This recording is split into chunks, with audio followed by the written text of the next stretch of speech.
Thank you so much, John. John Stocks is an amazing champion for kids, for families, for unions, for the rights of every single individual, and we are so lucky to have him heading up the National Endowment Association. Jono, that's what we call him. Jono, thank you so much for everything that you do. We so appreciate it.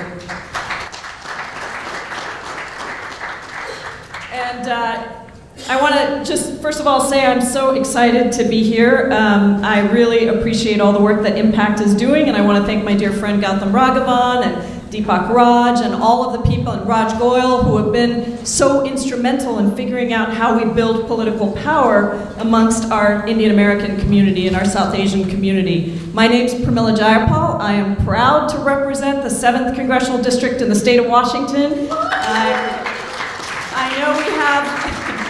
I know we have Washingtonians in the room, and so I really want to take my hat off to all of my friends who are in office, who have run for office. Our Indian American community is strong in Washington state, and I believe it's strong across the country. And yes, I'm proud to be the first Indian American woman in the U.S. House of Representatives.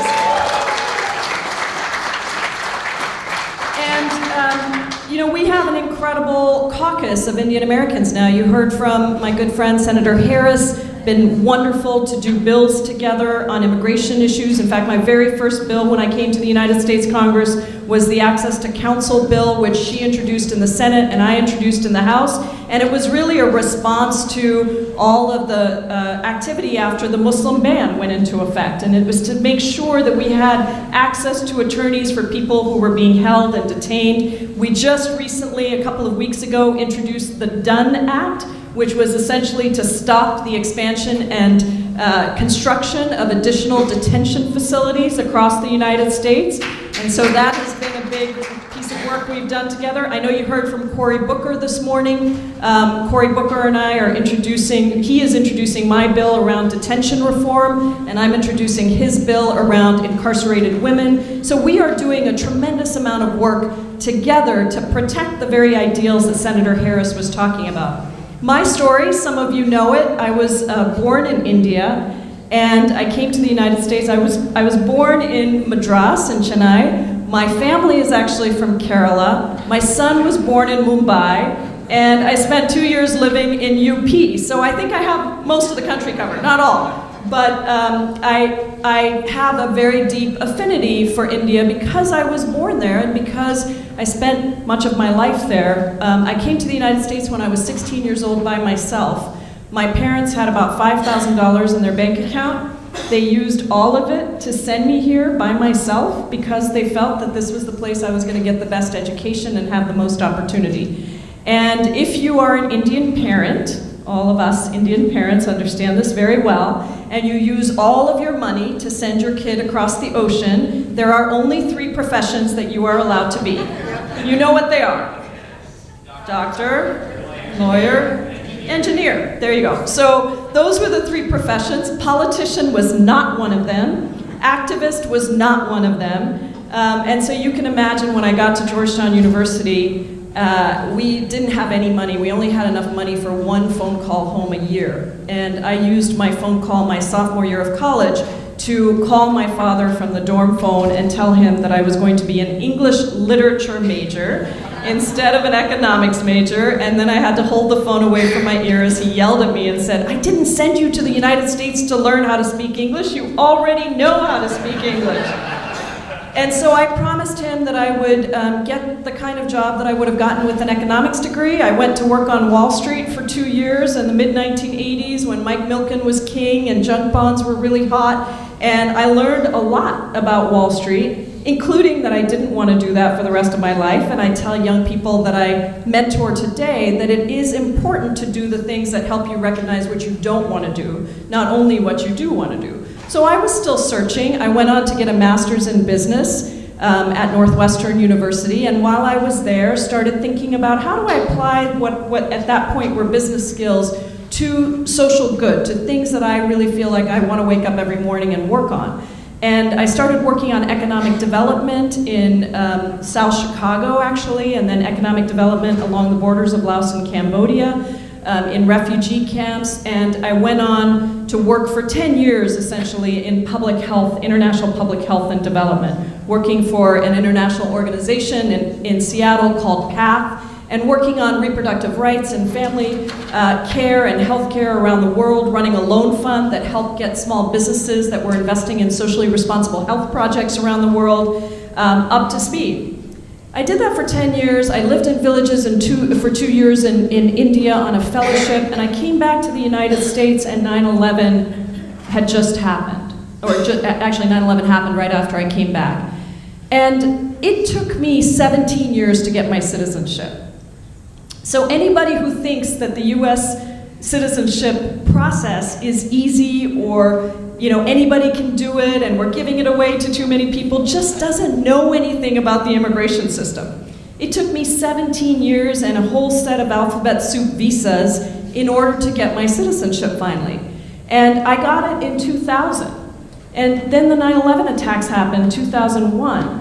And I suddenly realized that it was really, now in retrospect, it was my political awakening. I suddenly realized that this country that I had just sworn allegiance to, that I had lived in since I was 16 years old, and I'm now a proud 52, that this country that I had just committed everything I had to was actually in the process of discriminating against people simply because of where they were born, their religion, their ethnicity, what they look like. And that felt intolerable to me. And so what initially started out as fighting against hate crimes by individuals against other individuals, Arab Americans, Sikh Americans, Muslim Americans, people who were wearing turbans or hijab and were being targeted simply because of that, that it was my responsibility to stand up to that. And so with the former congressman whose place I took here in the United States Congress, Jim McDermott, I got his help and ended up starting an organization that was first called Hate Free Zone, went on to be called One America. I founded that organization, grew it to be the largest immigrant advocacy organization in the state, one of the largest in the country, and we started to work on building the kind of political power and presence for immigrant communities across our state. At that time, we started with Arab Americans, Sikh Americans, and Muslim Americans. We did a lot of education in schools. We helped people understand who these communities were, and we worked directly with leaders in each of the communities to help educate people about how American all of these people were. And perhaps people didn't see them that way, but that wasn't the reality of who our country was. And that quickly turned into taking on the Bush administration around deportations of Somali Americans across the country. We actually successfully sued the Bush administration, stopped the deportations of 4,000 Muslim Americans across the country. We went on to organize for you can cover that. To organize for comprehensive immigration reform. We were on the front lines of the fight to make sure that we passed the DREAM Act. In fact, I remember very clearly the day the DREAM Act failed in the US Senate. I was on the streets outside the Capitol. We have been fighting to make sure that the country actually lives up to our great ideals. Because you see, immigration policy has never really been about immigration policy. It has always been about who we are as a country and what we're willing to stand up for. That is what we're fighting for every time we fight for the things that we believe in, for the rights of people to be who they are and contribute what they contribute and to be respected for that. That work also helped me to realize how little political power we really have as a community. And I will tell you that we Indian Americans, we love to get our pictures taken with politicians, but we're not organized in the way we should be, and we are not using our political power in the way that we should be. And so part of that for me was recognizing that we needed to change that. And so in 2007, we ran the largest voter registration drive in the history of our state. We registered 23,000 new American citizens to vote in Washington State. We started to see things change. The governor established a New Americans Policy Council. I was the vice chair of that policy council. We ran a citizenship initiative that was funded in part by the state, and we started to see attention being paid to our communities. And I never thought I was going to run for office. Some of you know me, and you know that I felt I was an organizer on the outside. That was my role. But the reason I finally decided it was time for me to run for office is because I got tired of looking around and not seeing the diversity of representation that I think we should have in every body. And that to me was absolutely critical, because it's not that diversity is important just because you're going to check a box. It's not important just because the picture looks better when we're in it. It does look better when we're in it.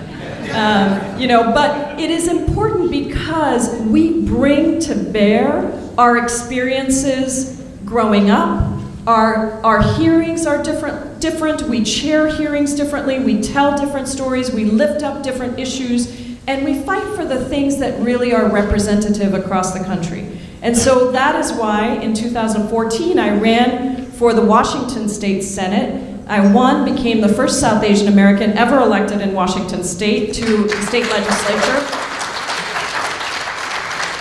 and became the only woman of color in the state Senate, if you can imagine. And then in 2016 ran for the United States Congress and serve here now, and it is such an honor and a privilege.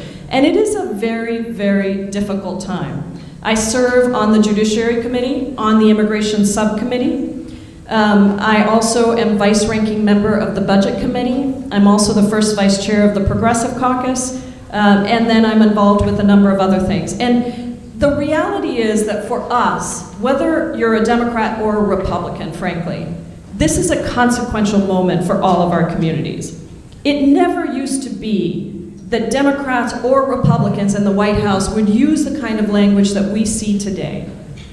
Never. And many of my Republican friends have said to me, this is not my Republican Party.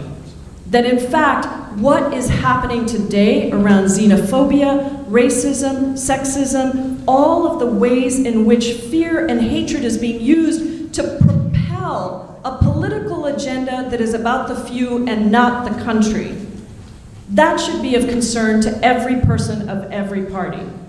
The undermining of institutions, of media, of Congress, of FBI. Democrats have never been like huge fans and supporters of the FBI, and there I am on the Judiciary Committee saying, the FBI, we need to protect the integrity of the FBI. Why? Because these institutions were part and parcel of the country as it is envisioned today, a country of checks and balances, a country where no individual, whether in the White House or elsewhere, can have authoritarian power to declare himself or herself above the law. That is the beauty of America. And so I am not being partisan when I say that every single one of us in elected office and elsewhere has to understand what is at stake today. The proposals that are being put forward to cut legal immigration over the next 5 years by 25 million people.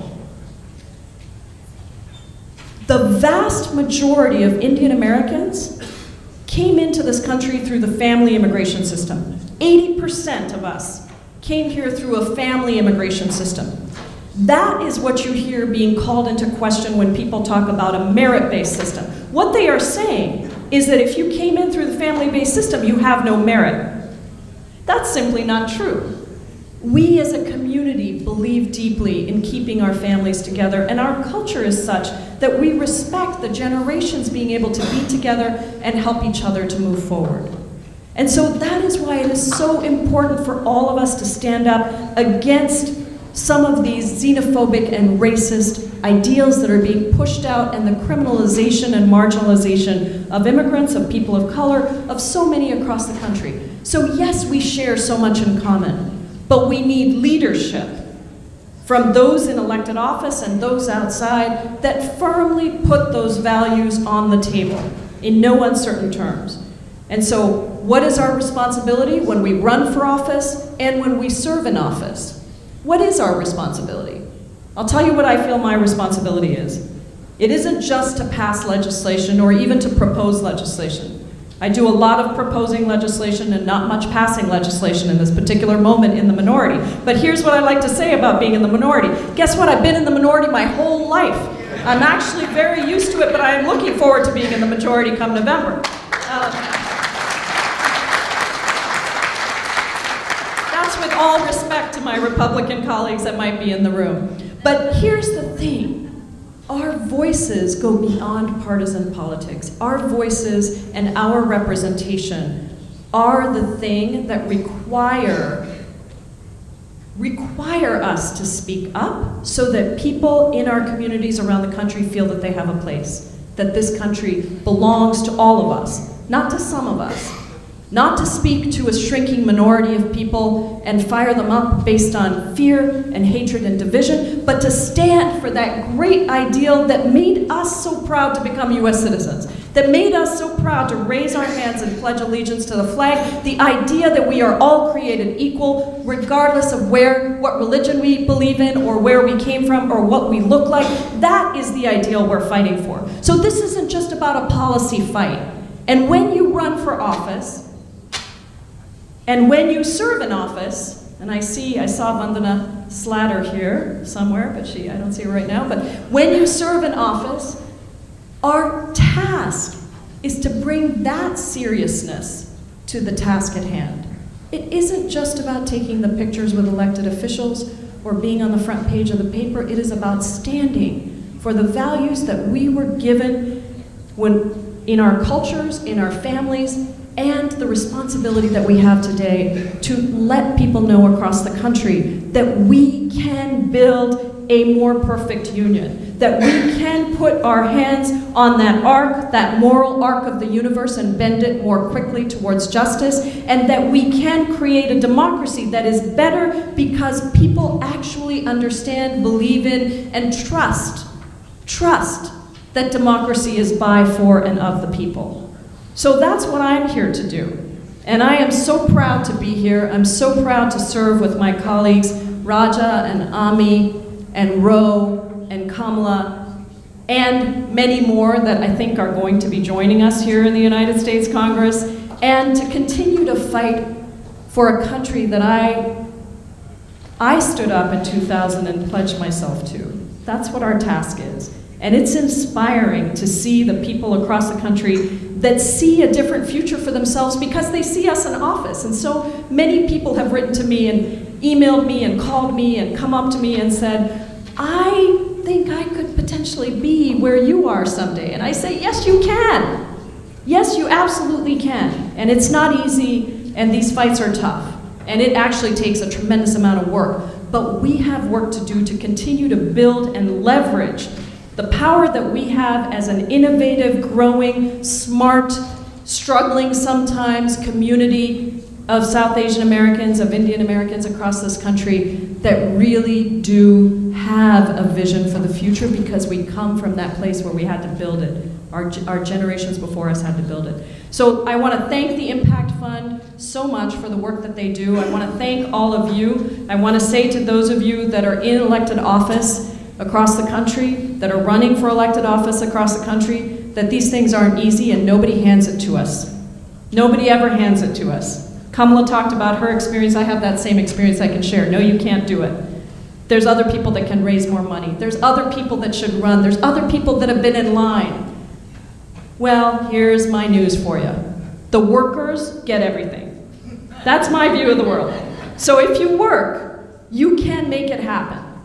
And if you build that coalition that is bigger than just your own community of Indian Americans or South Asian Americans, but you build alliances with labor and with faith and with business and with African Americans and with Latinos, that is the way that we all win because we are one America. Thank you all so much.